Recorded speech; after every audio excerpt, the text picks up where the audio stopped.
To watch this topic in Hindi, skip the video to 3 minutes and 49 seconds. Hello everyone, welcome to another episode of Legal Update, a new initiative of Drishti Judiciary. Today's topic of discussion is Section 306 of IPC, Abetment of Suicide. First, let us see why is it in the news.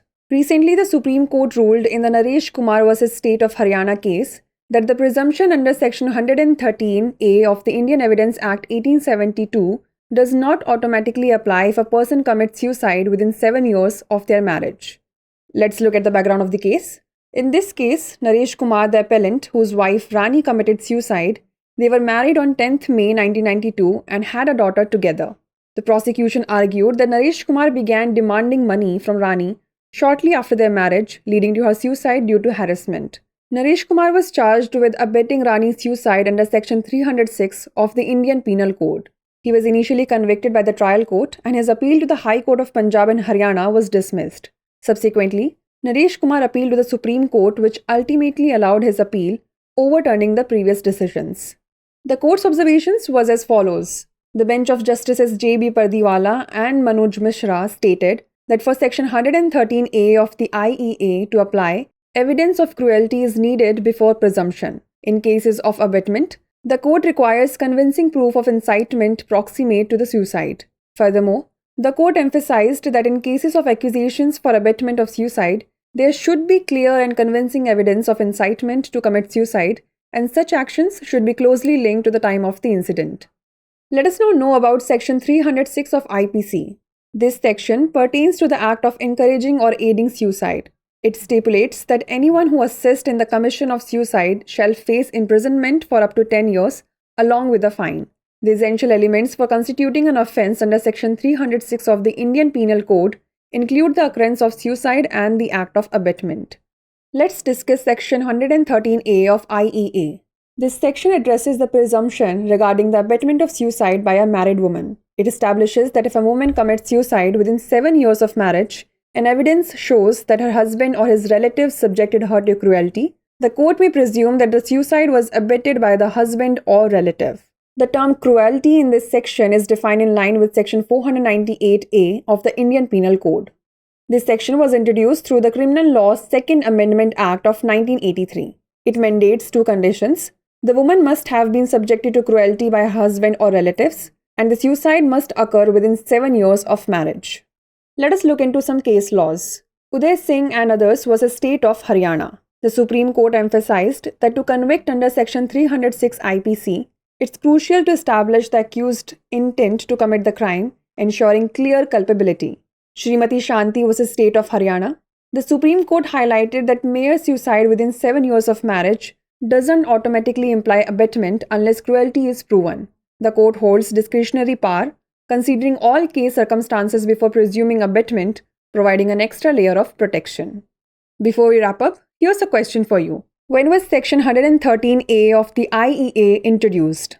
Criminal Law First Amendment Act of 1981, Criminal Law Second Amendment Act of 1983, Criminal Law Third Amendment Act of 1985, or Criminal Law Fourth Amendment Act of 1987? Send the answer to this question in the comment section. Like, share and subscribe for more such content. नमस्कार, दृष्टि judiciary की नई पहल legal update programme में आपका स्वागत है।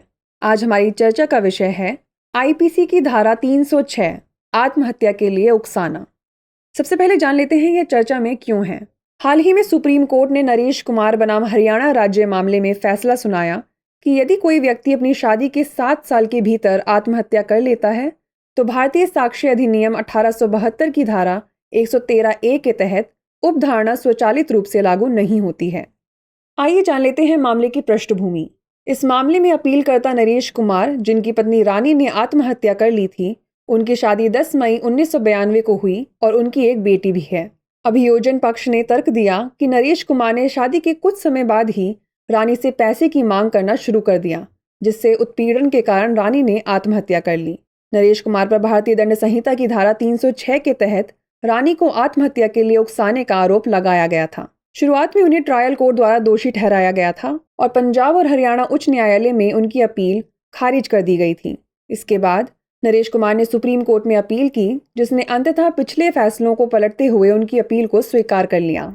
न्यायालय के अवलोकन की बात करें तो न्यायमूर्ति जे.बी. पारदीवाला और मनोज मिश्रा की पीठ ने कहा कि आईईए की धारा 113A के तहत कोई उपधारणा लागू करने से पूर्व अभियोजन पक्ष को उस संबंध में क्रूरता या लगातार उत्पीड़न का साक्ष्य दिखाना होगा।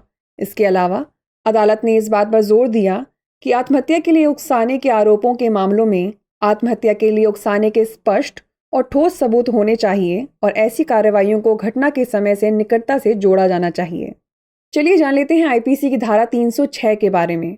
यह धारा आत्महत्या को प्रोत्साहित करने या सहायता करने के कार्य से संबंधित है।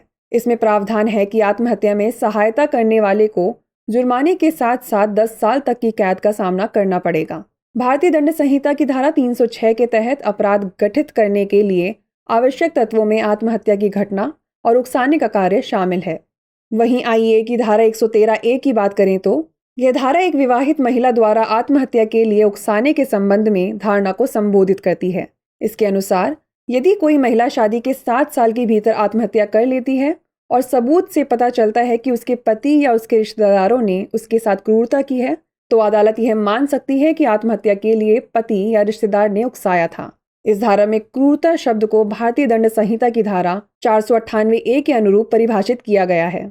यह धारा आपराधिक कानून द्वितीय संशोधन अधिनियम 1983 के माध्यम से पेश की गई थी। इसमें 2 शर्तें अनिवार्य हैं। महिला को अपने पति या रिश्तेदारों द्वारा क्रूरता का शिकार होना चाहिए और आत्महत्या शादी के 7 साल के भीतर होनी चाहिए। चलिए जान लेते हैं इससे जुड़ी कुछ निर्णय विधियां। उदय सिंह और अन्य बनाम हरियाणा राज्य। सुप्रीम कोर्ट ने इस बात पर जोर दिया कि आईपीसी की धारा 306 के तहत दोषी ठहराने के लिए अपराध करने के आरोपी के इरादे को स्थापित करना और स्पष्ट दोषिता सुनिश्चित करना महत्वपूर्ण है। श्रीमती शांति बनाम हरियाणा राज्य। सुप्रीम कोर्ट ने इस बात पर प्रकाश डाला कि शादी के 7 साल के भीतर आत्महत्या करना स्वचालित रूप से उकसावे का मतलब नहीं है, जब तक कि क्रूरता साबित ना हो जाए। अदालत के पास विवेकाधीन शक्ति है, वह उकसावे का अनुमान लगाने से पहले सभी मामले की परिस्थितियों पर विचार करती है और सुरक्षा की एक अतिरिक्त परत प्रदान करती है। आइए नोट कर लेते हैं अभ्यास प्रश्न।